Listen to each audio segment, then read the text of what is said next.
হতাশাগ্রস্ত একজন দম্পতি ছিলেন। তো যখন বললেন যে 10 বছর তাদের সন্তান হচ্ছে না, তখন আমরা তাদেরকে আইইউআই পদ্ধতিটা সাজেস্ট করি। আমরা বলি যে এটার মাধ্যমে আপনার সুফল পাওয়ার সম্ভাবনা একটু বেশি। তো সেই জন্য ওরাও কিন্তু আমি যা যা তাদেরকে ইনস্ট্রাকশন দিয়েছি তারা কিন্তু সেগুলো সব ফলো করেছে এবং আল্লাহর রহমতে দেখা গেল পরের মাসেই তারা কনসিভ করেছে। তো কনসিভ করার পর আমরা আলট্রাসোনোগ্রাফিতে জানতে পারি তাদের 4টি বাচ্চা রয়েছে।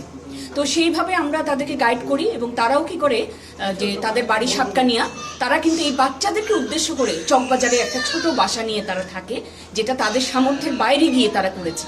তো আমি তাদেরকে খুবই অ্যাপ্রিসিয়েট করি এই জন্য। এরপরে আমি যেদিন সিজারিয়ান সেকশন করলাম দেখলাম 4টার পর আমি আরেকটা পাচ্ছি।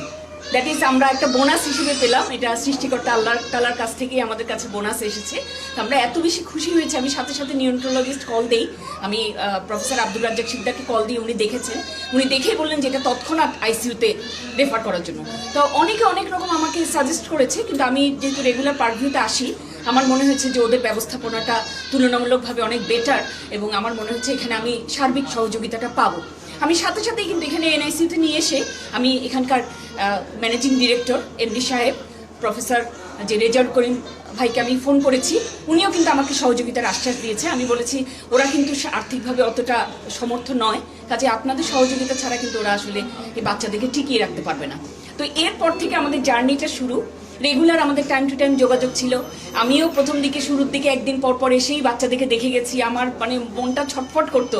প্রতিদিনই মনে হতো আল্লাহ না করুক কোনো খারাপ সংবাদ পাবো কিনা, কারণ 2টা বাচ্চা খুব ছোট ছিল, 1 কেজি ওজনের, আপনারা জানেন।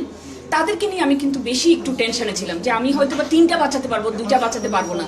কিন্তু আল্লাহর কি রহমত, অশেষ রহমত, আজকে প্রায় 37 দিন পার হয়ে আমরা 5টি বাচ্চাই আমরা বাসায় নিয়ে যেতে পারবো, পুরোপুরি সুস্থ আছে, আল্লাহর রহমতে পুরোপুরি সুস্থ আছে। এবং আমার মনে হচ্ছে কি যে আপনারা সবাই দোয়া করেছেন, আসলে সমস্ত চট্টগ্রাম শহরের সবাই এবং সারা বাংলাদেশ। আমাকে যখন ওরা মেসেজ করতে হোয়াটসঅ্যাপে, আমি বলতাম কি সারা বাংলাদেশ আপনাদের জন্য দোয়া করেছে, এই দোয়া ব্যর্থ হতে পারে না।